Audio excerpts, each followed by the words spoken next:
Happy Halloween.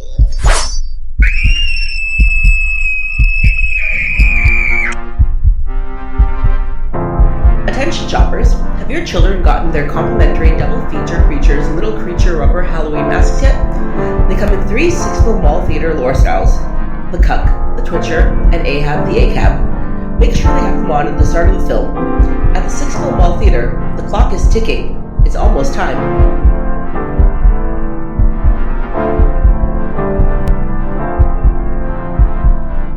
Bhavna, it's Halloween still. Yep. It's Halloween still, and we've got 2 more movies, and we watched these 2 movies, and I've realized going through our recordings, Bhavna, I have been derelict in my duties. Oh? Because there's something that I used to always do, and I haven't been doing it, and I don't know why. Probably due to distractions of guests and clusterfucks of the start of recording and that. But, Bhavna, we watched these 2 movies, and I've got to ask you something. Yeah. Bhavna, would you rather rip out your tongue with a rat trap covered in razor blades to live another day, or completely lose touch with reality and go to the movies? Option B. I would certainly hope so. Because who's to say I'm not already halfway there? I think we all are at this point, and we'll get into that. Bhavna, what are we covering for the second episode of Halloween month? We are covering Saw 3D, the final chapter, and John Carpenter's In the Mouth of Madness. In the Mouth of Madness. Oh. Why the mouth? He used his hands. Anyway. Because he fell into the mouth of madness. It's, the mouth regurgitated up the madness. It was... Ew. Puke. Read Sutter Kane, kids. But yeah, so Saw 3D, not Saw 3D. No. As I almost found out. Oh, I started to find out the hard way, and oh god, I would have been so mad. You have no idea how mad I would have been. It's okay. I got a phone call from Wes on game night with his confusion as to which movie he was watching. Oh crap, you were at game night. I'm sorry.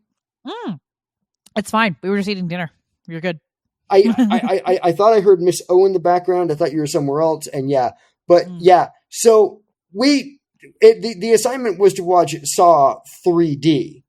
Yes. And when you're looking it up for streaming, there is no Saw 3D, people. Just so you know this, so that you don't fall into the trap that I did. There is no Saw 3D. There is Saw 5, the final chapter, or the last chapter, or the chapter of the living dead, or the we need to stop now, we've run out of things to say.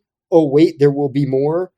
Well, I mean, that's why they called it Saw 3D, because it was a 3D movie, which you could probably tell from the kills in it.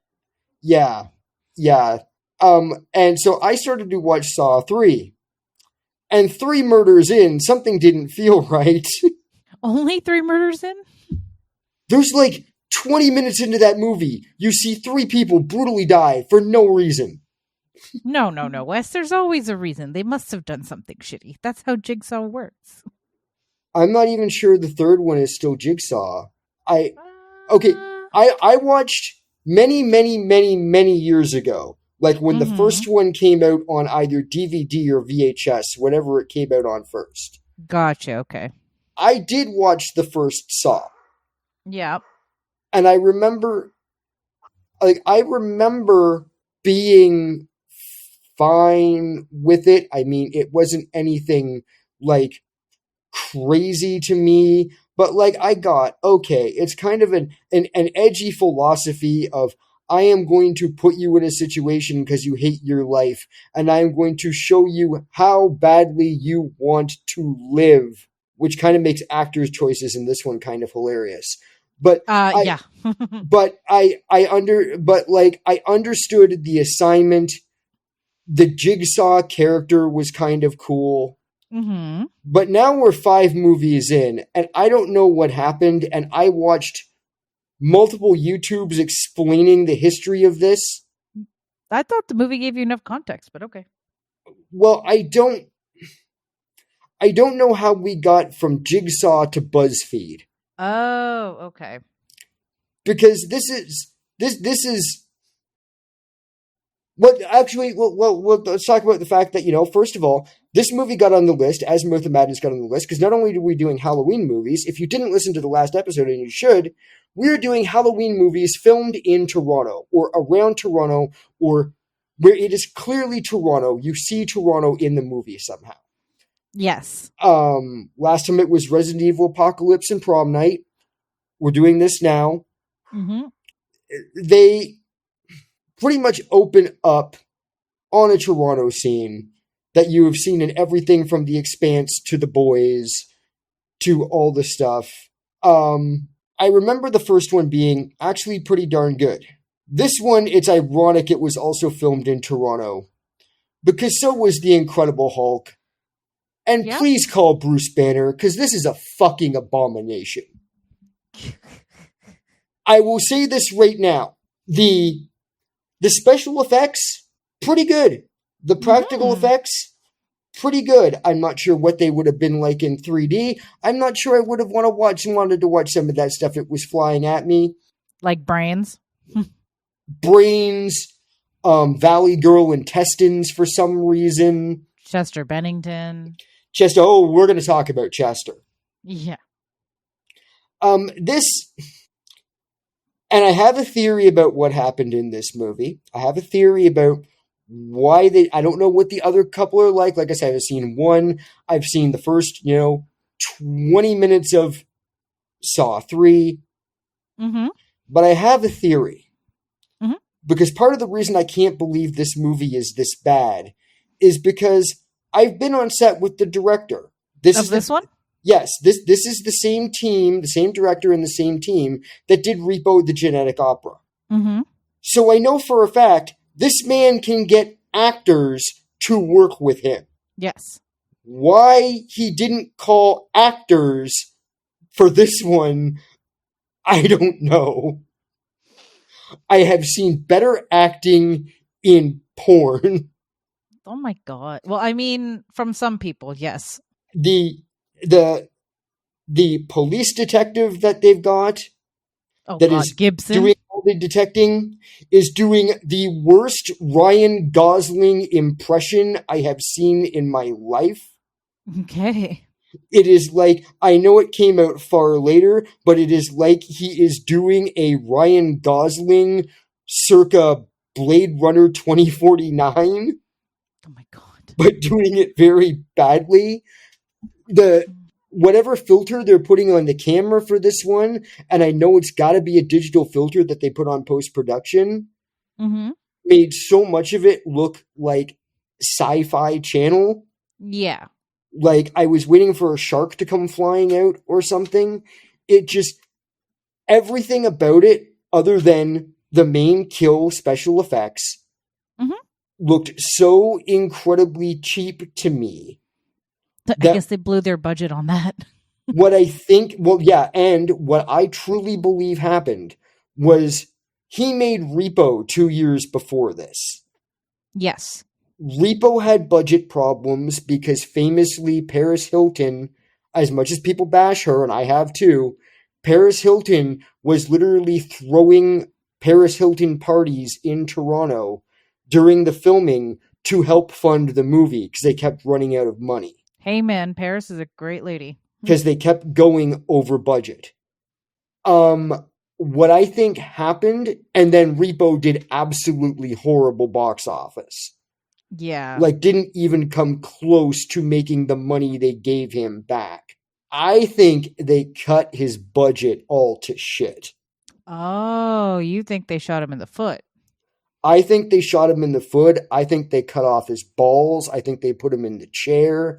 I don't know, however you want to say it. I think this thing had I feel like there wasn't someone to write a script. Okay. Like the script was so bad. And I know you don't, I at one point I was like, just cut everything out of this and just show us the kills. Because this is the only reason people have to be here is for the kills. Well, I mean, they delivered in the kill department, man. I lost count. Yeah. I think Was there anyone you cared about watching die, though? As a character, or like you're talking about me as like, I want to go see this movie because I want to see, Well, like, you know, like the whole like, see pairs die thing. as a character, like, I'm thinking something like... Oh, well, Hoffman.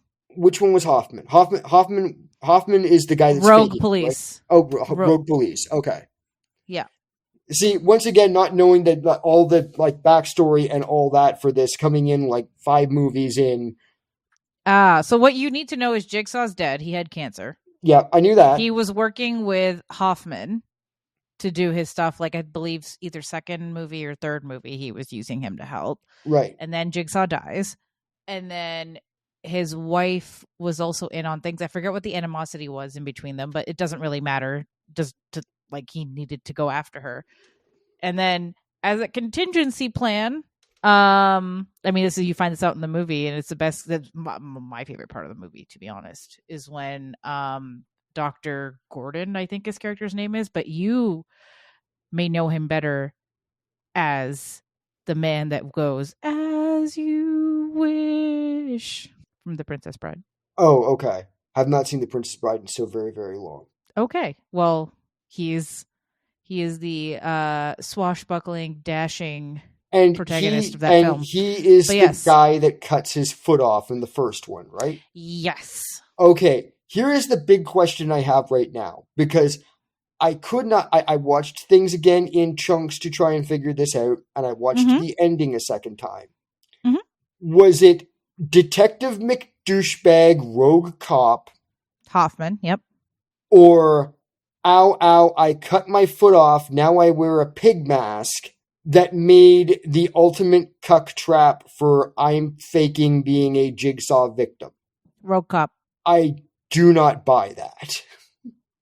Yeah, no, that was Rogue Cop, but they could have saved at least a little bit for me if like Rogue Cop was it could have been John. Was like the red herring a la what we had in Prom Night. Yeah. Because I cannot believe that guy was... No, it was Hoffman, because it was Hoffman's clues that led Gibson to the location before he dips. Yeah. Okay. So it was his clues. That's how I know. Okay. So back to my original point, and the biggest problem I had with this I famously am also not a big fan of Texas Chainsaw Massacre. Okay. I have referred to Texas Chainsaw Massacre to the nephew of, for me personally, I've watched it twice. For me personally, maybe it's better in a theater with people, I don't know. But for me personally, it feels like I'm watching paint dry if the wall was screaming. Whereas I'm from the camp of Leatherface is my homie. But even the thing I know about Texas Chainsaw Massacre is when the people are being brutally killed, when those teenagers are being brutally killed, you feel it. You feel for them. Yes. Is there anybody in this movie that you were like, oh my God, that's awful. I can't believe that's happening to that person? The wife. The wife is the only one that gave me just the slightest twinge of like, I feel bad. Everybody else was complicit in Fakey McFakerton's lies except for her. And also so poorly developed and not real human beings. Yeah, fair enough. That... I mean, we knew everything we needed to know about Fakey McFakerton, i.e. Sean Patrick Flannery, i.e. one half of the Boondock Saints, the one that wasn't Norman Reedus. Yeah. Like, I think for me, it was just so much... There is now so much convolution to backstory of this. Mm-hmm. And Jigsaw has jigsawed so many people that there are support groups. Yes. And like... So like it feels like every fifth person that gets out of there somehow becomes a Jigsaw. So or at least a Jigsaw's assistant. A Jigsaw or a Jigsaw's Think of it as like the Doctor and the Doctor's companion. Yeah, like I'm just like, this isn't how serial killing happens. It's not serial killing, it's justice sport. Justice for who? I don't know. This is the other thing Okay, first of all, Yes. the 3 teenagers at the start, or the 20-somethings, whatever they are. Yeah. In You're the opening box, candy. in the box that makes this a Toronto movie. Yes. How the fuck does that trap get set up in any reality? It doesn't seem like it was on the back of a truck that was dropped in. It doesn't. It would have been cloaked. Like, think like people decorating anything for, like, think like the Bay for Christmas. They shutter that shit while they're decorating. So it'd probably be something like attraction coming soon. Shuttered up, and you'd have workmen going in and out. No one would notice. No one notices the setup crew. Bada bing, bada boom. In the middle of the night, just you bring those people in, they're drugged. Boom. See, even the dog agrees. Yeah, we've got a Chips running around the mall right now. Yep. He's little, but he's mighty. One of the hilarious things in that kill to me of like drop her on the saw because she screwed both you douchebags over. I mean, they were starting strong in the cuck box. The hilarious thing to me is she doesn't start screaming until her sheet is pulled back. Mm-hmm. Like, she can't hear anything that's going on. She can't hear Cuck 1 and Cuck 2 talking. Because she was probably still knocked out. That's what I thought. So she wakes up at the exact moment that the bedsheet cloaking her is pulled away and then starts screaming. You made me watch Stone Cold. This has more logic than Stone Cold. No, I may fight you on that one. And we will get to... The Stone Cold episode is coming up, the first episode in November, so you will finally get to listen to that. We recorded that a while ago.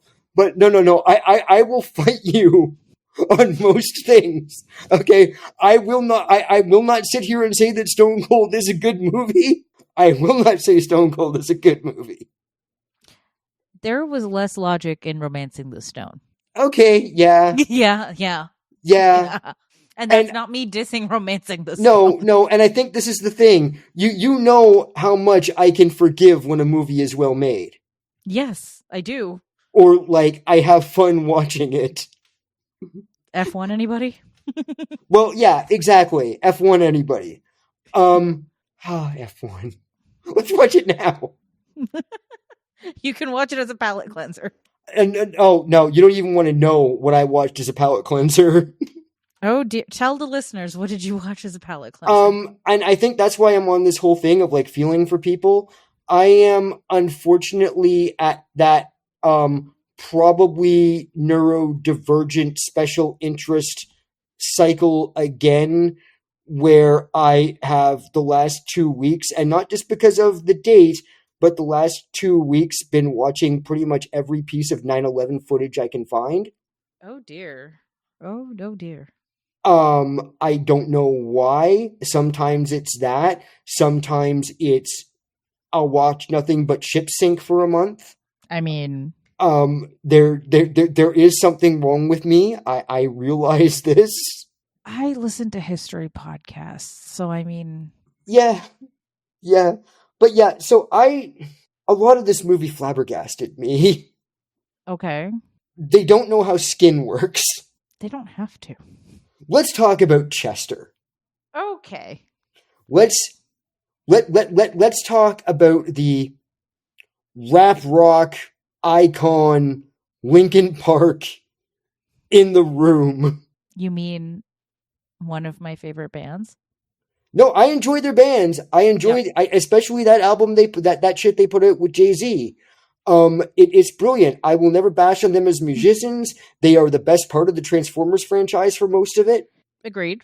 If you're going to tell me that Chester Bennington is playing a Nazi, let's be careful there. If you're going to tell me that someone who looks like Chester Bennington is playing a Nazi, I'm sorry, you need to show me him do some Nazi shit first. I don't buy that.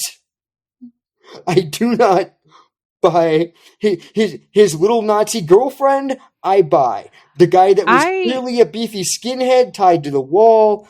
I buy. I feel like something was cut. The way that scene went, I feel like something was cut. I feel like there was a lot cut from the script because once again, they couldn't afford to film it. Yeah. So I'm going to chalk that up to that. Like, not as a defense, but more as like, that's all I can think of. Like, I am giving, I think this is a terrible abomination of a movie. Mm-hmm. So you said. Yeah, it is. There have been other stuff that we watched that I didn't like, but I can understand. It's like, okay, there is like a cult following to it, whatever. I can understand why other people like it, even if I don't. Mm-hmm. This was just bad for me, but I think a lot of it is due. I genuinely believe their budget got cut to shit. Yeah, that's true. Because so much of it never makes any sense. I got so tired of like Jigsaw or BuzzFeed, whichever one it was, coming on a little like video monitor or something and telling me why this person was such a horrible person that they had to be tortured to death in the stupidest, most asinine, convoluted way possible. But always with a way out. Chester had no way out. Most of these people had no way out. But you know what about Chester? He tried so hard and got so far, and in the end, it didn't even matter. Yeah, he Lincoln Parked that car. Because here's the thing. Come on. Not even a chuckle? He Lincoln Parked that car. He Lincoln Parked that car? Oh, wow. Wow. I quit. Wow. He Lincoln Parked that car. Anyway, on to my not funny stuff I'm about to say and bash this movie some more. No, Bhavna. I'm sorry. It's a good joke. It's just it was dry and I didn't catch it right away. Once again, for the audience, he Lincoln Parked that car. Straight through the windshield. Bhavna. I bet he felt faint after that. Probably. At the very least, I hope he was numb. Yes, he did become so numb. He was, once he got in that car, he was one step closer to death. And he was about to break the windshield. Yeah, but if only he could break the habit of being a racist, right? I don't buy it. You know what I buy? The only thing I buy less than little fucking Chester Bennington, not quite somehow Eminem. Oh, God, Chester no. Bennington. You know what I buy even less than him being a Nazi? Him being able to rip without having fuck all to grab onto, to even create any pressure whatsoever. This is why, like, Carl Brundle, these people don't understand the flesh, to be able to pull himself away from that seat to a level of he tore the skin off his back. Not just a little bit, but skin fully ripping off of his back. I think they were counting on us to believe in that, like, will to live, the extra human strength you get. He had nothing to hold. If he could have grabbed the wheel and pulled, maybe there were some air pockets in the glue. Skin doesn't rip like that. No, but he would have had more traction if it wasn't a complete stick. Yeah, that would have given him a little bit of a give to go with. Along with, I don't know why you're making me think so hard about a fucking hour and a half torture. Because this is why it comes up. Mm-hmm. Because I know a lot about body modification. I have known a lot of people that have done much more extreme body modification than I do. I know performers that work in body modification. I have photographed their performances. I have assisted in performances. Mm-hmm. What pisses me off about this and them not understanding the flesh and the way skin works is when he does the thing of, I have to put the hooks in the pectoral muscles. And this came up in other stuff, and I don't remember. That was the point. Is that it was never supposed to hold him up, that he was lying. But it should have. The way he clipped it? I thought it was a little too still in the skin and not the muscle. They would not have both torn in that way. It doesn't have to go. Most of the time, you don't put that into the muscle. You put it into the skin. Right. So I know people that have hung from the backs. I have helped friends put the hooks in the arm for performance pieces. Okay. Like, I've held the skin while they've pushed the hook through. Okay. It would not have torn. He would not have torn himself free that quickly. Okay. That takes so much. I get that they're trying to do it for like factor and everything, and it definitely did the factor. But I feel like I need to defend that stuff because people are like, "Oh, aren't you going to rip free?" No, you would not rip free that quickly. Fair enough. I will say, my favorite kill, and it almost makes me mad, my favorite kill in this movie happens in a dream sequence. Oh, the wife's nightmare? The wife's nightmare. And not because there's titties in it. Uh-huh. But because it is the one scene in it that is legitimately the stupidest, most convoluted, I am going to kill you by aiming a helm-built rocket car at you and blast you into pieces. Yeah, that was fun. It was the one kill that actually made me laugh. And then it was just a dream. I'm like, fuck you. They blew the money on the dream sequence. And like, so did she dream that she came out of the police station, got grabbed by Jigsaw? Yes. And then also dreamt that she woke up in the Jigsaw trap. Yes. With Scarface McAcab ready to launch the rocket at her. Yeah. Rogue cop man? Yes. Oh. Yeah, it was that, and then the only kill that actually happened that I didn't enjoy it because it was gruesome, but yeah, it's the wife being roasted alive like an Uncle Porky's hot dog. Mm-hmm. Like, because that was the only one that felt real. Yeah. And there was a cruelty to it, but at least I understood the cruelty about it because it wasn't about the cruelty of her, it was about making him watch. Yes. And that was the one that ended up feeling authentic to the mission for me. Mm-hmm. Like, I could have done without the rest of his people of, okay, so I've stuck one of your friends in this elaborate trap. The key to get her out of this elaborate trap is tied to a piece of dental floss in her stomach. But there's also a fish hook attached to that key.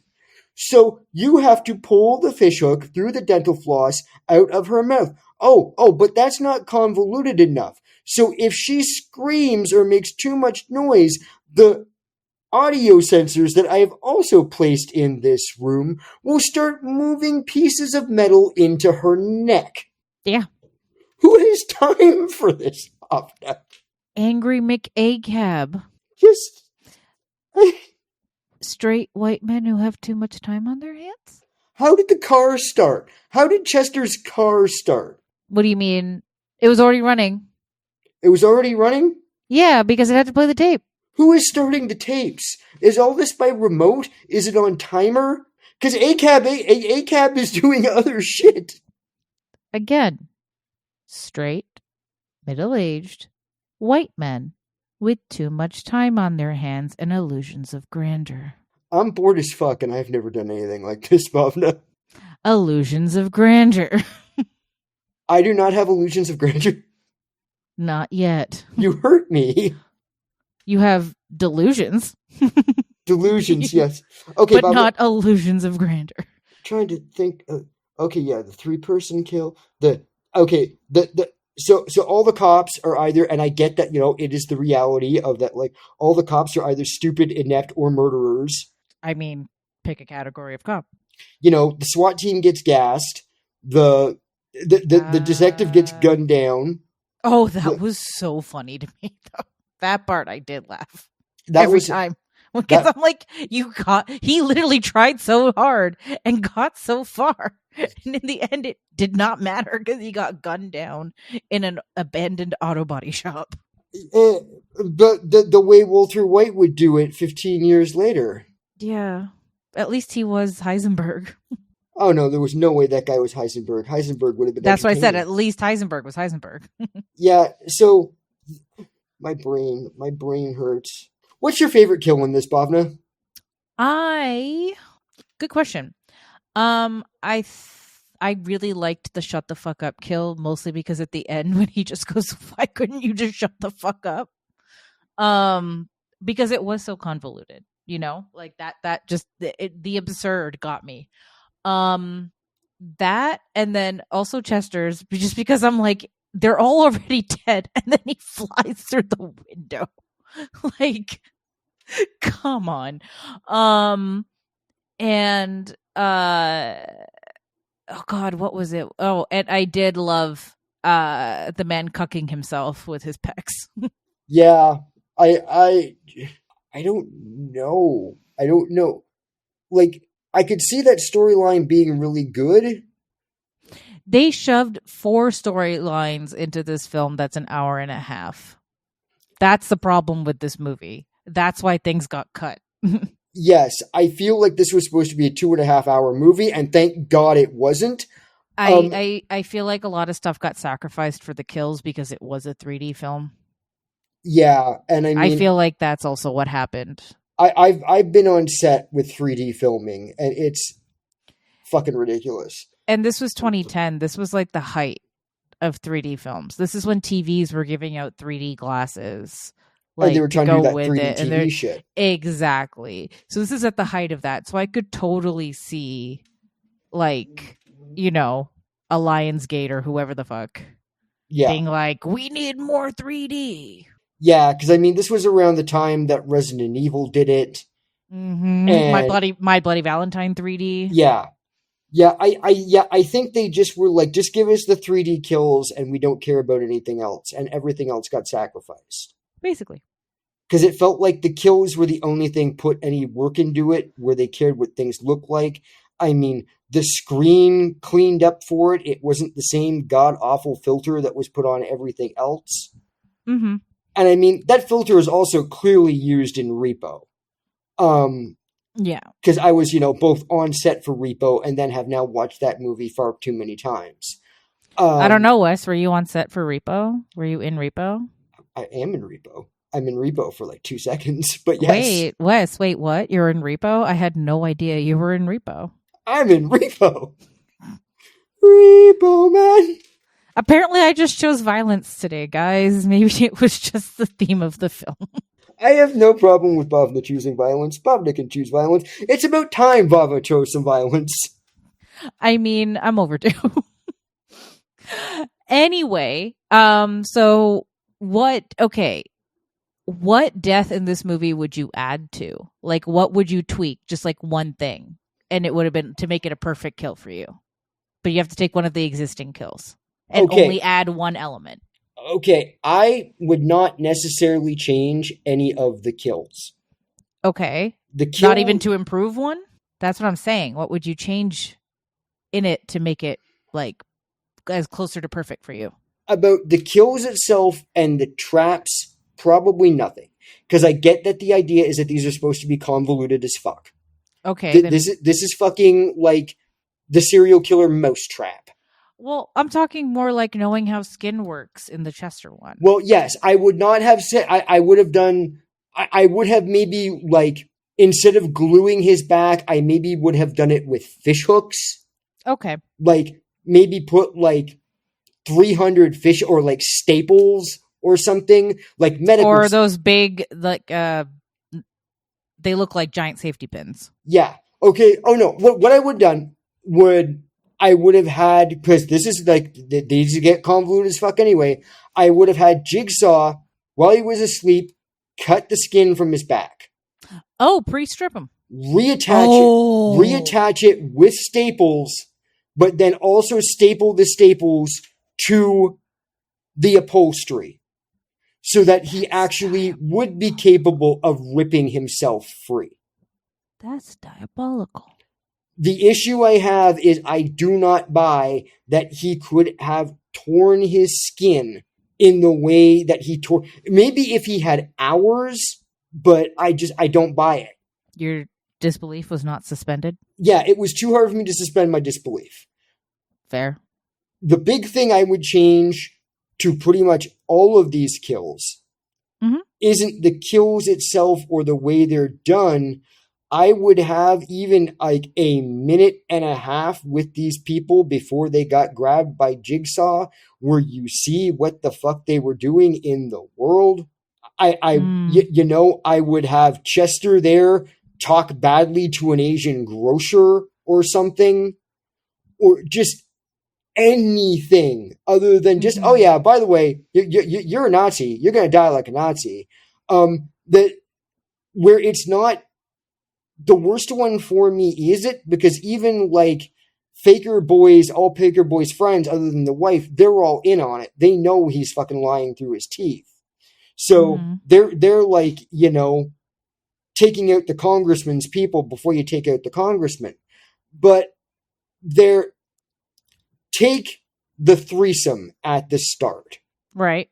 It is extremely weird for me that what these three were doing, where basically she seems to be playing the two guys off of each other, whatever. And she made them commit crimes. That's the element that would have put them in there. I think that needs to be seen. Instead of just said. It's like a show don't tell scenario. Of like, but they didn't have the time. I would have even taken it to be a 2-hour movie if you had like shown me these people doing this like shit that made them deserve this. Because you're not just throwing a pie in someone's face or pooping in someone's sandwich. You are taking the time to set up elaborate saw traps that cut a bitch in half publicly while the two guys that are boning her fight over who's going to do it. And the funniest thing about that is the woman with the fucking leather briefcase thinking that's going to break the window. When, you know, I'm sure the window is bulletproof, don't get me wrong, but when there's a kid with a skateboard standing right there that at least might have a smallest chance of breaking glass. I also, I would have loved to have been background in that scene. I want to know what the background people were told, because I can only imagine the background people were not actually watching what was happening in the window. So, like, I'm assuming that, like, the actual, like, trap part was set up on a soundstage someplace. So I want to know. So, like, they were just told how to react to something they're not looking at? Yeah, because there's a 12-year-old standing there. Yeah, and you wouldn't want to see it. Yeah, that's fair. It's like, okay, so you were looking at a 21-year-old kid guys and a 20-year-old girl with her tits almost falling out, suspended from the ceiling, and there are saws, and oh, she's getting her intestines spilled everywhere. Everyone scream, cop, look useless. All the cops in this movie were useless. Like, I want the documentary about the making of this movie more than I want the movie. Clearly. Jesus. All right. Do you think okay, moving on. Who's in the cuck chair? Who are we cucking? Pretty much everything looks 90% real. of the actors were local. Oh, I bet on that. Except for, like, the big names that they've sprinkled throughout and, like, legacy characters. Everybody was local. Yeah, I would absolutely bet on that. I figure the cuck chair has to be the faker, right? Because he literally has to watch his wife burn to death. Yeah, I'd say him or the cop. Detective-y cop. Because literally got so far and then... You know what? Yeah. Fake Ryan Gosling. Fake Ryan Gosling. Because, yeah, I gotta go with that then. And... Yeah. I guess we can go to the intermission and then I can let you shit on something. Yeah, let's go. I don't know what's going to happen next, guys, because Bhavna's choosing violence and I don't blame her. Oh, yeah. And, come on back and we'll see what happens next. Bhavna's like now laying down, so she's ready to go. Yep. I had to get comfortable for this one. It's intermission trivia time. What famous pedophile became a teen-killing dream walker after being burned alive? Ed Wilson, Captain EO, or that theme park vlogger we caught in the mall basement who claimed we were removed from the premises? At the Sixville Mall Theater, we are switching to Joel.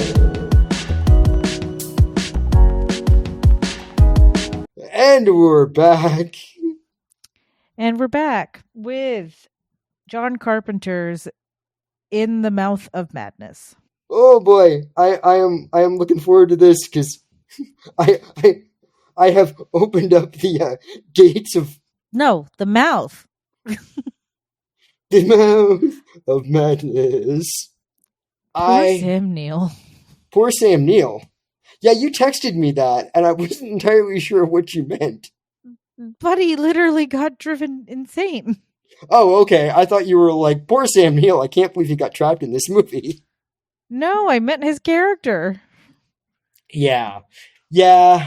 Sam Neill got... I mean, this movie also had Charlton Heston, so... Yeah, I forget about that every time. Yeah, he's the Joe Jonah Jameson guy. Yeah, the publishing boss, yes. I need my book back in my cold, dead hands. Somebody get me a picture of that Mouth of Madness. Oh my god. I need pictures of the Mouth of Madness. Sorry. So yeah, this movie fucks with me in a strange way of, it doesn't matter how many times I watch it, I've probably watched it, I watched it like 3 times in the last 2 days, but because I just keep putting it back on. I keep forgetting the order in which things happen. Yeah. And I feel like I was much younger when I saw this movie for the first time, but I know that I wasn't, because I think this came out like 94. Yep. And for some reason, I keep thinking that I saw this in like the 8th grade. No. So it always messes with my head like that. The way the story unfolds, I keep getting in the wrong order. Ah, gotcha. And it's in a maddening order. Yeah, very much so. And yeah, I kind of look at it as like a companion to Videodrome. Yeah. Like it is the non-technological Videodrome. Yeah, but this one didn't have somebody I hate in it. You don't hate Charlton Heston? I'm shocked. I don't care. I don't know what he did. He was like the NRA president for like 15 years till that was John Wayne. Till the dementia got him. He was also the NRA president probably for like 20 years until the dementia got him. Oh, okay. Well, never mind. Fuck him anyway. Fine. He's the James Woods of this movie, I guess. Yes. I mean, there's no one you hate that's like starring in it. Yeah, but then this one's also missing Blondie, and I love Blondie. Blondie would have been good in this. Yeah. Blondie as Styles. I like Styles though. I like her too. Blondie as Sam Neill? Maybe. I think... No, Blondie as a psychiatrist. Yeah, maybe that. I think Blondie as Styles, I think, would have been too horny. Okay. Blondie as the writer. Blondie as Sutter Kane. Yes. Oh, she could pull it off. Oh my god. She can pull it off. I Apparently it wasn't the violence that got him. He laughs at this and not Lincoln Parked the car. Because I'm now picturing Blondie as Sutter Kane. Yeah, she'd be amazing. Well, I mean, if we're doing like recasting like that for some crazy reason, Sonia Simits is Styles. Oh yeah, that would have worked. Yeah, I mean, I do like Styles. No, I like her too because she's, like I said, Blondie would have been, Debbie Harry would have been too horny for it. Yeah. Like, you wouldn't have been able to, not that I'm not trying to like bash her in any style, the actor who played Styles in any way, but no, I get it. Her Debbie Harry's acting style versus you wouldn't have been able to believe that like Sam Neill wouldn't have just been like, okay, rip me apart with your tentacles, like. Yeah, fair. Then again, Sam Neill's character, just poor guy. Poor Sam Neill. Just Poor Sam Neill. and like once again, like Videodrome, every time I watch it, I can't. I find myself struggling to figure out of like when the hallucinations start. Like I try. They start when he starts when they're driving to the place, right? I don't know. Because I feel like everything is already in motion before they even send him to get the like. Well, technically, it was all written in some. This is like is this where Supernatural got their stupid Metatron fucking plot from? I'm sure that's where someone thought it up from. And God, I could shit on that for. If you think I shit on Saw. You have no idea how badly I could shit on the whole God Bible scenario thing in what they did with Supernatural. It pisses me off so much. This may need to be a side quest. It may need to be. Oh no, I can dig into that at some point. I'm happy to do that. We'll save it for another episode. Yeah, but so how do we explain this movie? Fucking okay. Trust me, you want whatever strain Carpenter was smoking at the time. Because it's basically a loop. It starts back at the beginning and ends at the start. It's like the chasing of the tail. It is Sam Neill's second Lovecraftian horror movie. My headcanon is Sam Neill in this is playing like the great great grandfather of his character from Event Horizon. I could see it. Because it's that same sort of Lovecraftian, we have opened something up thing. I don't know if Carpenter is so much making fun of his good friend Stephen King or just like poking. Yeah, because there was a lot of Stephen King, like, and you know me, I could go on episodes and episodes and episodes worth about Stephen King and his universe. So yeah. That was the first thing I thought of. I'm glad you picked up on that too. Oh, yeah. Well, it's not. I mean, it's not subtle. It's not subtle. There would be something wrong with anyone that does not like, especially that was like around in like the 80s, like anyone my age around in like the 80s that didn't immediately see right away. It's like just from like the novel covers of, okay, he's setting up Stephen King. Right. And the fact that they even shot this in Unionville and then later it would be shot in like Port Hope. Yeah. They're not dissimilar places. Oh, and Bhavna, while we're talking about the locations, before I forget, where the guy comes through with the axe. Do you know Sutter Kane? That's down. Yeah. That's down by the St. Lawrence Bay Market. Street. Yeah. Oh, it's down by the St. Lawrence Front Street. You know where that bulk barn is, about a block away from the St. Lawrence Market? Oh, yeah. The bulk barn was the restaurant. Oh shit! Okay, so it's near Young People's. The other side of the street where you see him walk across is the same, but the bulk barn is where the restaurant used to be. Right. Okay, that makes sense. If they're on the theater side of the street, that the other thing is, and this fucked me up royally. I had to when I showed this to the child, the nephew, a year ago last summer, because I had showed him the thing, and then I showed him that. Mm-hmm. The covered bridge that they drive through to get to Hobbs End. Yep. I've been through that. Did you also see a man on a bicycle? I wish. That covered bridge is just outside of St. Jacobs, Ontario. Oh, I've been there. Yeah, I can't remember. I've been to St. Jacobs Market. Yeah. I used to live near there.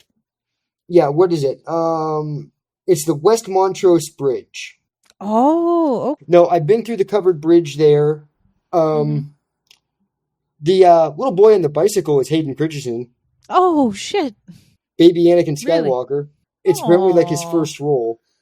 That's so cute. And then, like, the hospital, they take him there. He went down a path they couldn't follow. He went down a path they couldn't follow. He won't let me out. Anakin, you're going down a path I can't follow. No, I love this movie. Like, it is.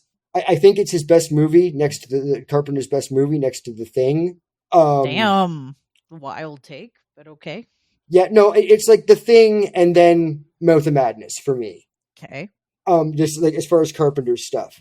Also, there's kind of a Bloody Broads reference in this, and I don't know if you caught it. I can't think right now. You gotta tell me. I think Styles might be a Bloody Broads listener. Oh? Because What'd she say? Did you notice when they first meet in the office, Mm-hmm. Sam Neill, in not exact words, but basically calls the work of Sutter Kane like that trash, that bullshit. Mm-hmm. What he's basically saying is it's not that deep. Huh. To which she responds, isn't he the guy that writes that horror crap? Maybe it's just too sophisticated for you. Sutter Kane happens to be the century's most widely read author. Jesus Christ. It felt very Bloody Broads. I mean, yeah, she is Bloody Broads coded. I mean, I did just listen to the him episode and True. did the it's not that deep, yes it is drinking game. Yeah, that's true. Oh yeah. Yeah. But no, I have a weird relationship to this movie and Videodrome for the way that they fuck with my head. The nephew and I now have a story that we refer to as the Sutter Kane incident. Okay. That I'll either tell you off pod or I'll tell you at the end here. But I'm finding these movies more and more interesting now, where reality goes completely bye-bye. Mm-hmm. Because I think that might actually be happening. Oh, okay. If you look at the everything of, say, I'll even say the last decade. Mm-hmm. I have this working theory in my brain, and actually part of the reason I started 35th Floor and why I will have to go back there eventually, I feel like we are almost becoming a post-reality society. Like we are edging towards where there is no longer a collective grip. Mm-hmm. And it started to mess with my head more because I try not to be a conspiracy person, but now everything is a possibility of a conspiracy. Wes, you're going down a path I can't follow. I know, and I don't like it. We're getting health advice from people that look like they read Sutter Kane. People like Sutter Kane's fucking stalkers, more like. Like, this movie is, the practical effects, for one thing. Yeah, true. There's I don't think there's anything, 94, there's no real digital in this to begin with. But it is, if you like the practical effects in The Thing, you want to see this movie just for that. Mm-hmm. I just love, I don't know, it is the story that it tells, and then the loop, and then where he ends up. Basically, it is the Stephen King type author looking, and they're looking for him because he's gone missing, because his book has to be published, and his book is, like people always freak out about, the book will drive you insane, the book will make you violent. Well, the book is actually making people violent. What if, Wes, this movie is an alternate ending to Misery? I have not seen Misery in so long. But the basic premise. Yeah, because Misery, the author gets abducted by his biggest fan, who makes him write the sequel or fix the last book because she didn't like the ending. Right. That could definitely be. Turns into Sutter Kane. Turns into this. I know it's in what Carpenter called the Apocalypse trilogy. But, right, but if you're going to poke at Stephen King that much. Yeah, definitely. There were some Cujos in it. Yep, there were some Cujos. A lot of Dobermans in this month. Yeah. Also, weird skeleton tumor things. Tentacles. Yeah. Yeah, there was that too. Sorry, hentai is not my shit. I like that, when they get to the town and Styles is just no, the hotel is over there, and the fucking little old lady running the bed and breakfast. Right. You can't tell me this wasn't dairy. Oh no, he's definitely poking. He's definitely like, I'm surprised there wasn't a clown in the sewers or like some Or you know, anything. Or a little street where there's a little store that has things that you may need. yeah. Like a dog, like, or looks like Chips is alerting me to something. We do have a security alert. Did Chips find the Twitcher? I think he did. I'm gonna go look at the Twitcher. Give me one moment. Okay, Bhavna is checking on seeing what Chips is doing. Come here, Chips. Da da da da da da da. Ba ba ba ba ba ba ba ba ba. I'm loving it. Not a problem. So, what did you think of this movie, Bhavna? I watched it sober. I mean, it's not my favorite John Carpenter. I don't hate it. I just, to me, it's not John Carpenter-y enough, you know? How so? Well, see, you come from the vein of this and The Thing. I come from the vein of Halloween and The Thing. Okay, yeah. You know? So I know it's a different style and genre, but even then, like, you know, I expected more from the music. Yeah, you know, and like the music always hits, and it didn't hit in this for me. Yeah, the music is, with the exception of the opening, where I can't. The opening was good. I can't remember if it was a matter of, because I should have looked it up again. I can't remember if it was because he couldn't get it or he couldn't afford to get it. He apparently really wanted Enter Sandman to open the movie. That would have been good. But this was still good. And he couldn't get it, so he basically made his own Enter Sandman with cocaine and hookers. Yeah. That's why, like, if you go back and listen to it, you can't not hear now that it's basically like the opening of Enter Sandman. Oh, yeah.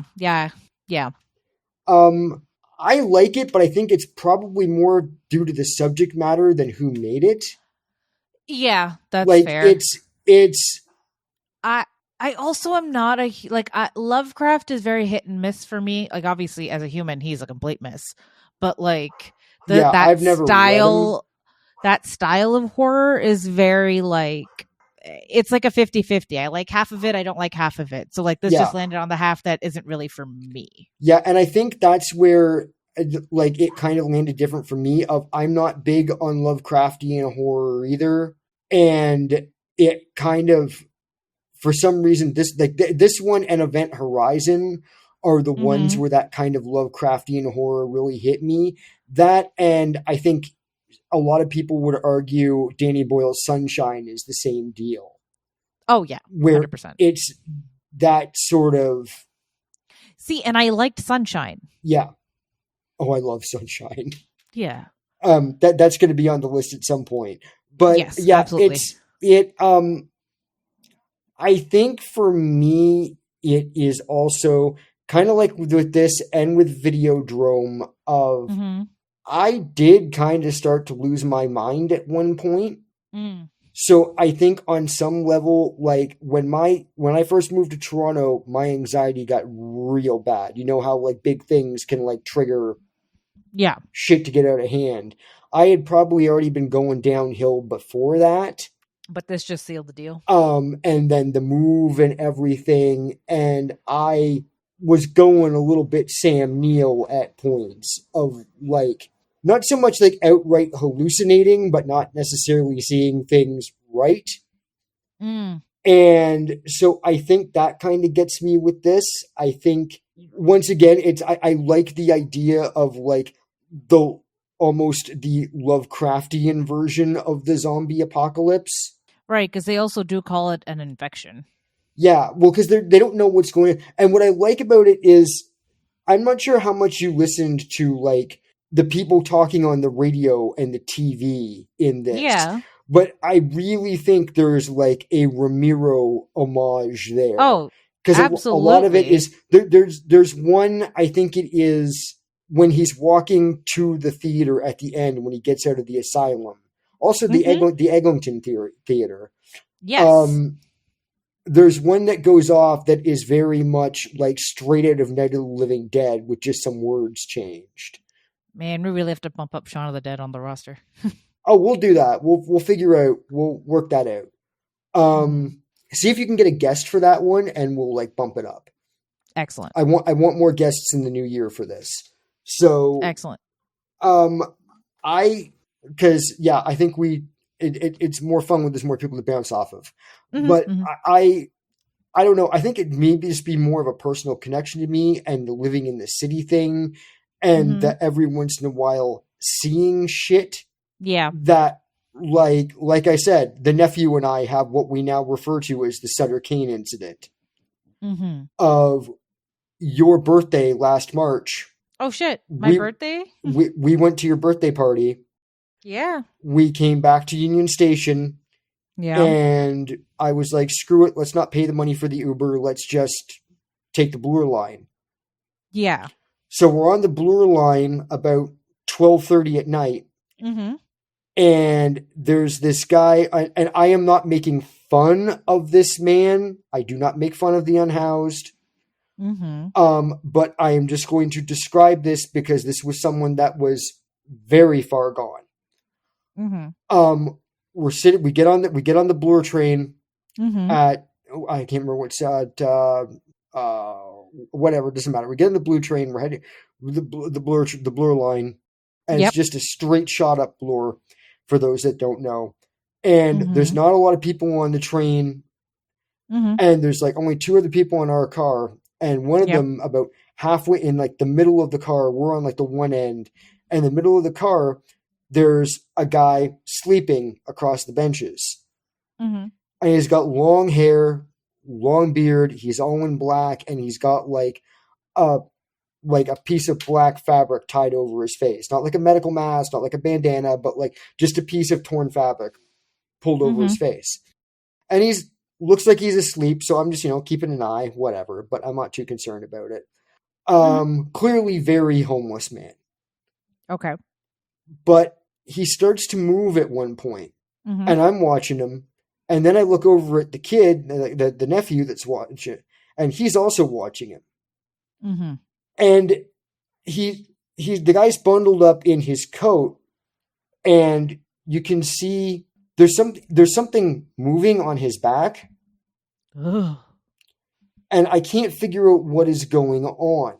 But it was like very much in like a Lovecraftian horror, or like something you would see in this movie. It was like there was something undulating on his back, like almost like his coat is going to burst forth and there's going to be like a half dozen rats come out or something.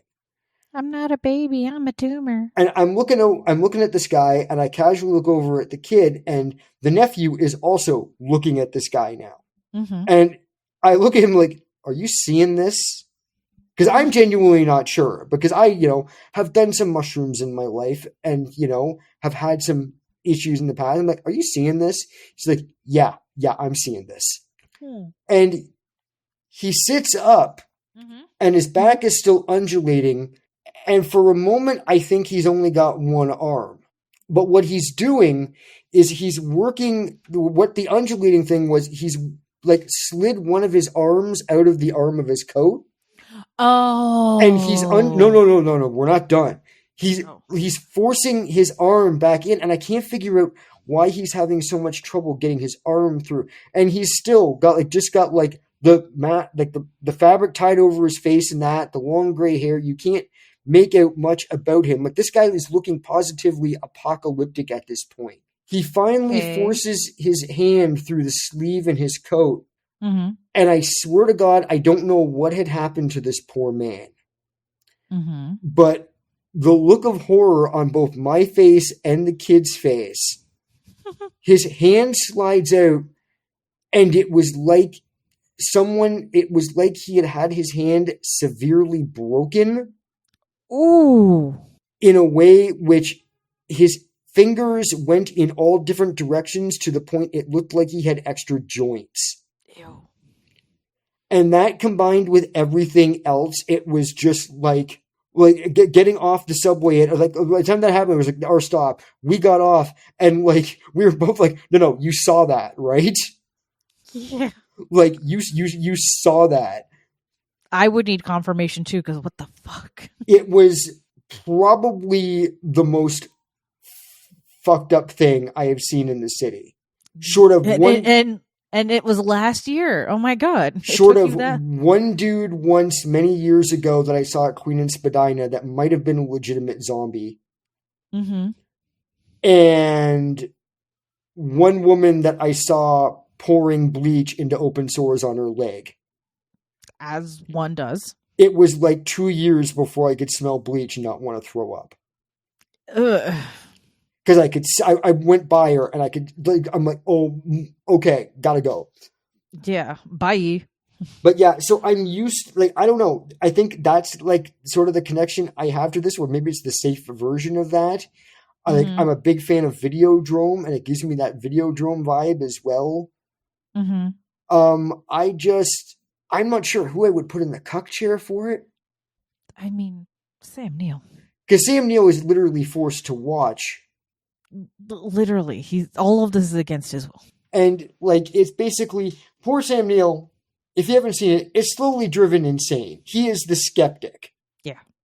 And he is basically just beaten over the head with the "don't be a skeptic" stick. Yeah, he's the guy representing us. Yes, because he's an he detects frauds. He works for insurance companies. Oh, you burned down your fur coat factory? No, you didn't. Or like, no, it didn't burn down on its own. You burned it down. There's your wife and your mistress wearing your fur coats. Mm-hmm, mm-hmm, mm-hmm. Guy did not learn anything from Goodfellas, apparently. Apparently not. I like the effects in it. I like the creature effects in it. Mm-hmm. Sutter Kane is a big weirdo. He looks like if the Willy Wonka just went like berserker mode evil writer. You know what he reminded me of this time? And I actually went back and watched some clips to like confirm it. Have you ever seen Ready Player One? Yes. You know the guy that is like the goofy 80s nerd that built the Oasis? Simon Pegg? No, not Simon Pegg. The guy that's like is the other guy that like actually the partner or whatever that actually built the Oasis. The nerd. Yeah, I think that was Simon Pegg. No, not there's Simon Pegg in it, but there's another guy. Okay, I will find out. If that's Simon Pegg, there's a shit ton of makeup on him, and I know what the other guy Simon Pegg was playing. The guy that's like, wouldn't it be cool if we could just like go in reverse? He's the one that seeks full control. Okay, yeah, no, not. Yeah, Simon Pegg is the one concerned that many people have developed unhealthy dependency on the game. Yeah, no, that's not him. He's the co-creator of Oasis. Yeah, but it's the other guy that is... Oh, fuck, I forget his name. It doesn't matter. But and yeah, Mendelhausen? But he's not the evil one. Okay, is it Mark Rylance? Might be Mark Rylance. Okay, because there's the only co... Yeah. Yeah, he does look like him. Yeah, like that was the feeling it gave me, just like without like the glasses and stuff of like, it's like quasi try to be sexy version of him. But yeah, there's also like no sex in this movie, which for some reason surprised me. Not every movie with that cinematography has to have sex in it. Wes. No, but you would think with something like, I don't even necessarily mean, yeah, I don't know. In Carpenter movies, if there's sex, it lasts 2 seconds before someone gets killed. Like in The Thing with Wilford Brimley. Like in the Superior movie. Well, not to The Thing. They're 1A and 1B for me. Halloween. I still need to see Halloween. I will watch it. I will watch it like this weekend or something. Bhavna is just flabbergasted that I have never watched Halloween. And yet you've seen Stone Cold. Well, yeah. Stone Cold is a classic. This podcast may be ending. What the fuck? I don't normally do that to people, but what the fuck? You are no longer in charge of the nephew's horror education. Get out of here. I am taking over. Hey, I have shown him much good stuff, and I've never told him to not watch anything. Hey, who's the one that fulfilled his horror needs with weapons? True. I liked weapons. Oh, what the actual fuck? Oh, what the actual I didn't say it didn't freak me out. I said I liked it. Apparently, I chose violence today, gang. I have no animosity in my heart. No, there's for the record. There's never any animosity here. Just quick wit and things that should not be said. Quick wit. Just little stabs at each other with plastic forks. It's fine. It's still good. It's still good. It's still good. It's still good. No, I will watch Halloween, and I don't see any reason why I will not watch Halloween. You know me and the slashers. It was never something I got into, so I was into bad 80s and 90s action flicks. And I was into bad 80s and 90s slashers. This is the thing. And I mean, really, Lance Hendrickson, come on. But it also had ice. Played by William Forsythe. For more on that, look forward to. Yeah, it'll be out the first drop in November. That'll be out. It is on the roster. It is there. It got pushed up a little bit because of our wonderful Bollywood episode that we wanted to get out. But I like this movie. I like, the effects stuff more than just the slasher stuff. Sometime in the next couple of days, I will sit down and I will watch Halloween because I don't think I've ever watched Halloween. Excellent. I mean, I didn't hate Prom Night. No. You already know the plot of Halloween at this point. You were a teenager in the 80s and exactly. And I mean, I do love Halloween 3. Oh, Jesus fucking Christ. I didn't choose violence this time. That was all Wes. I wish I was joking, but I really truly do enjoy Halloween 3. And that's why it's violent. It once again, it scratches one of those itches for me, especially in this anti-vaxxer era in which we live. I think it is. I think it has some things to say, but yeah, Wes, who are you putting in the chair? Did we already talk about this? We did. Yeah, not I think we got derailed. I think we pretty much agreed that it has to be Sam Neill in the chair. Yes, we went on an epic digression there. Part of me would like to put poor Styles in it because Styles may not even exist. Well, she got written out. She got written out. Yes, I mean that is the great thing about this film is that it's changing so much. We didn't even talk about the ACAB cop in the alleyway. Oh yeah, slowly becomes more demonic, and then they do that thing where Sam Neill wakes up from a dream and then wakes up from a dream in a dream. Mm-hmm. And there is a lot of insanity in this. There's, creepy kids, a la weapons. And even smaller kids at that, I think. And yeah, did they cut the leg off a dog? I think they did. Because at one point I feel like that collie only has 3 legs. Mm-hmm. But then again, was it just rewritten? Well, that's the whole thing. Of it is very much. I like the scene. The best really non-special effects scene in this movie for me is, and what truly makes me laugh every time I watch it is, did I tell you my favorite color is blue? Oh my god! And then he screams, and then it's all blue. Yeah. So basically, he's on a Greyhound bus trying to get back to New York, and i.e., it's a half an hour drive from Union Mill to downtown Toronto. Yeah. And God, aka Sutter Kane, shows up in his dream and explains everything to him about you can't get away from this. It's already happening. There's no way around this. You have to be my messenger. And he says, I am resistance God. Is futile. And he's like, I'm God. And, Neil was like, no, you're not God. You can't be God. God is a guy that makes dinosaurs out of mosquito blood. And he's like, no, I'm God. Did I ever but go ahead and wake up. Did I happen to tell you my favorite color is blue? And he wakes up and the whole world is blue tinted. Insane blue tinted. And then he loses his shit. That's right up there with Josh Brolin's "What the fuck" in Weapons. I still want to know why the gun was rotating over the house. There is no spoon. I don't know. That's the only thing in that movie where I'm like, what? Yeah, fair enough. But yeah, for more on weapons, listen to the Bloody Broads episode on weapons, and also check out the Bloody Broads on For the Water Cooler talking weapons and Barbarian. Out now. I enjoy. I haven't been able to listen to that one yet because I have not seen Barbarian yet. Bump that up your list. Yeah, and I like the orderly getting kicked in the balls. Oh, that was funny. I'm sorry about the balls. It was a lucky shot. I also liked the do you read Sutter Kane? Oh yeah, the weaselly little doctor guy. That's why I asked if he. Yeah, that's why I asked if he was Sutter Kane. No, I'm pretty sure he's not. I'm pretty sure only Sutter Kane is Sutter Kane. But that brings me back to when he puts the Carpenter's music on. Oh yeah, that was fun.